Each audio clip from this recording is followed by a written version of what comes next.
Hello guys মই আজি আপোনালোকৰ মাজত নতুন এটা ভিডিও লৈছো আপোনালোকৰ ভিডিওটো চাব এই ভিডিও আপোনালোকে যাতে সামাজিক মাধ্যমত খালি বিশাল সুমি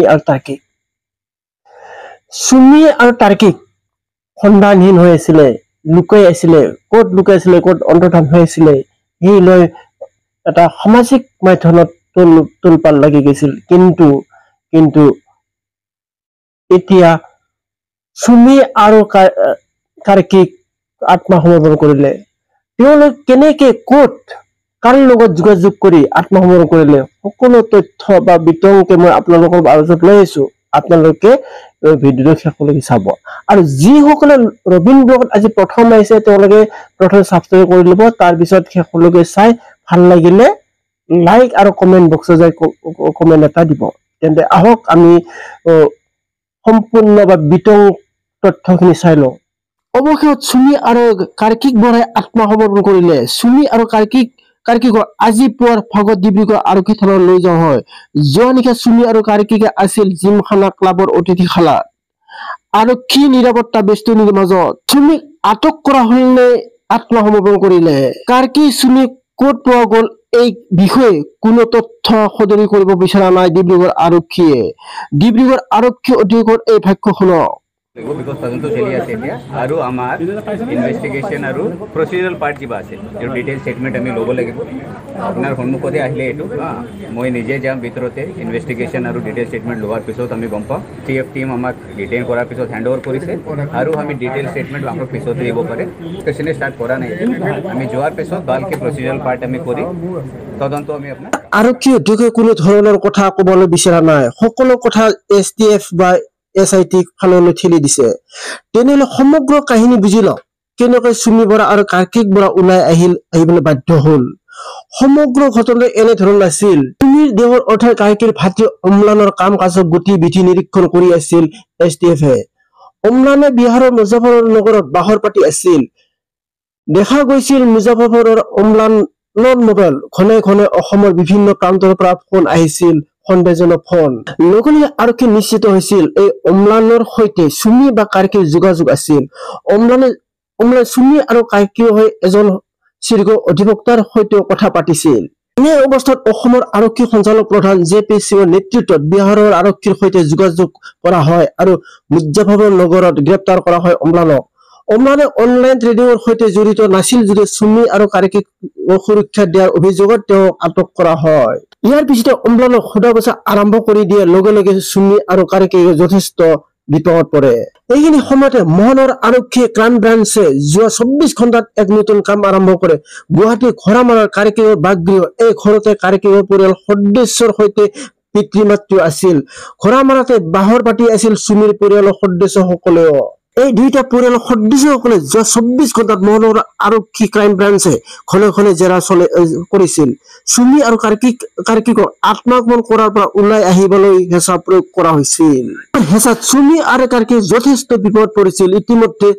অম্লানক গ্ৰেপ্তাৰ কৰাৰ লগে অম্লানে নিশ্চিত হৈছিল যে কোনো মুহূৰ্তত তেওঁলোকৰ গ্ৰেপ্তাৰ হ'ব পাৰে ক্ৰাইম ব্ৰাঞ্চে যিহেতু বাৰে হেঁচা প্ৰয়োগ কৰি আছিল সুমি আৰু তাৰ্কিকে তেওঁলোকৰ ফালৰ পৰা আত্মসমৰ্পণ কৰিবৰ বাবে হেঁচা দিব লাগে এই সময়ত প্ৰশ্ন হৈছে সুমি আৰু তাৰ্কিক ক'ত বাহৰ পাতি আছিল খবৰ আহিছিল মেঘালয় দুয়ো বাহৰ পাতি আছিল কিন্তু শেহতীয়া খবৰ মতে নহয় সুমি আৰু তাৰ্কিকে মেঘালয়ৰ বাহৰ পতা নাছিল গুৱাহাটীতে বাহৰ পাতি আছিল আৰু নিশাৰ ভাগত গুৱাহাটীৰ পৰা লৈ উজনিলৈ বিভিন্ন প্ৰান্তত বাহৰ পাতি আছিল প্ৰথম অৱস্থাত তেওঁলোকে বোকাখাতত আশ্ৰয় লৈছিল বোকাখাতৰ দুজন যুৱকৰ ঘৰত আশ্ৰয় লোৱা তথ্য ডিব্ৰুগড় আৰক্ষীয়ে লাভ কৰাৰ লগে গ্ৰেপ্তাৰ কৰি দুয়োকে সোধা পোছা কৰা হয় জানিবলৈ দিয়া মতে তেওঁলোকৰ ঘৰতে সুমি আৰু তাৰ্কিকে আছিল প্ৰতি সময়ত সুমি আৰু তাৰ্কিকে উজনি অসমলৈ ৰাওনা হৈছিল লগে আৰক্ষী বাহিনী সষ্টম হৈ পৰে এই সমগ্ৰ ঘটনাতে সুমিয়ে এজন কুখ্যাত অপৰাধীৰ ভূমিকা পালন কৰিছিল সুমিয়ে কেনেকৈ কুখ্যাত অপৰাধীৰ ভূমিকা পালন কৰিছিল এই কথা জানিবলৈ চেষ্টা চলাম সুমি আৰু তাৰ্কিকে ভালকৈ জানে হোটেলত থাকিবলৈ হলে আধাৰ কাৰ্ড বা পান কাৰ্ড দিব লাগিব আধাৰ কাৰ্ড দিয়াৰ লগে সুমি আৰু তাৰ্কিকৰ পৰিচয় ওলাই যাব সেয়েহে সুমি আৰু তাৰ্কিকে বিগত 10টা দিনত কোনো হোটেল বা ৰিসৰ্টত থকা নাছিল কোনো আত্মীয় ঘৰত আশ্ৰয় লৈছিল যোৱা দুদিন ধৰি চুমি আৰু কাৰ্কিকে তেওঁলোকৰ এটা ঘৰত বাহৰ পাতি আছিল। তেওঁলোকৰ যিটো ঘৰত বাহৰ পাতি আছিল এই ঘৰটো এতিয়াও চিনাক্ত হোৱা নাই।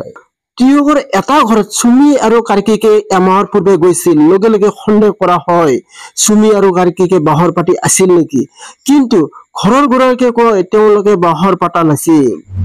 আপুনি তাৰ্কিক বৰাক জেঠাইকৰ বৰাক এইটো তাৰ্কিক বৰাৰ ঘৰ? তাৰ্কিক বৰা নহয়, তাৰ্কিক বৰা দেউতাকৰ ঘৰ।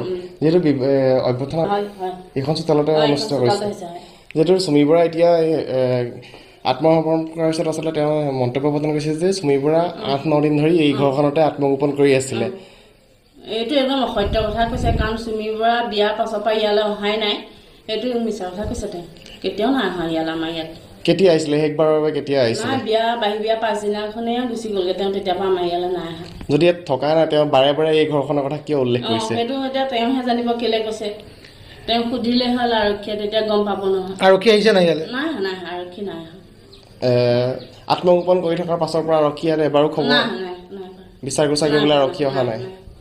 কিয় মিছা মাতিছে বুলি ভাবে চুমি বৰাই? সেইটো তেওঁহে জানিব। তেওঁক পুলিচে আৰক্ষী বিষয়াই সুধিলে তেওঁতো ক'ব কেলে বা তেওঁ মিছা মাতিছে সেই এষাৰ কথা। কাৰণ আমি এই দুজন মানুহে থাকোঁ, গোটেই গাঁৱৰ মানুহে ক'ব আহিছে নে নাই। কোনোবা মানুহ যদি আমাৰ ইয়াত 10 দিন লুকাই থাকে, কোনোবা এদিনটো কোনোবা মানুহে দেখিব নাই। লুকাই থাকিলেতো বাইদেউ বাহিৰততো ঘূৰি নুফুৰে, লুকাই থাকিব। ইমানটো ভিতৰত মানুহ সোমাই থাকিব নোৱাৰে সদায়।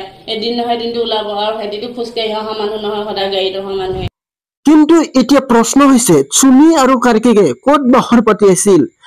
আৰক্ষী ফালৰ পৰা এতিয়া এই কথা সদৰি কৰা নাই, কিন্তু আৰক্ষী ফালৰ পৰা এটা তথ্য জানিবলৈ দিয়া মতে পৰিয়ালৰ হেঁচাত অম্লানৰ হেঁচাত ফলত চুমি আৰু কাৰ্কিকে আত্মসমৰ্পণ কৰাৰ সিদ্ধান্ত লৈছিল। চুমি আৰু কাৰ্কিকে অধিবক্তাৰ সৈতে যোগাযোগ কৰিছিল। অধিবক্তাই চুমিক এটা গুৰুত্বপূৰ্ণ পইণ্ট দিছিল। এই পইণ্টটো হৈছে চুমিয়ে কৈছিল মই পলাই ফুৰা নাছিলো, লুকাই আছিলো। এতিয়া আপোনালোকে জানিব বিচাৰিব পলাই ফুৰা আৰু লুকাই থকাৰ মাজত পাৰ্থক্য কি? ইয়াক লৈ যথেষ্ট আলোচনা হৈছিল। আইনজ্ঞৰ মতে এগৰাকী ব্যক্তিয়ে আৰক্ষীয়ে বিচাৰি থকা অৱস্থাত ব্যক্তিজনে পলাই থকাৰ অৰ্থ আজি এইটো ঘৰত, কালি এইটো ঘৰত এনেকৈ ঘূৰি ফুৰাটো। লুকাই থকাৰ অৰ্থাৎ কোনোবা স্থানত ঘৰ এটাত লুকাই আছে। লুকাই থকাটো ডাঙৰ অপৰাধ হ'ব নোৱাৰে, কিন্তু পলাই থকাটো ডাঙৰ অপৰাধ হ'ব পাৰে। অধিবক্তাৰ পৰামৰ্শ মতে চুমিয়ে কালি ভিডিঅ'ত কৈছে যে মই পলাই ফুৰা নাছিলো, লুকাই আছিলো। এতিয়া আপুনি নিশ্চয় বুজিছে পলাই ফুৰা আৰু লুকাই থকাৰ মাজত পাৰ্থক্য।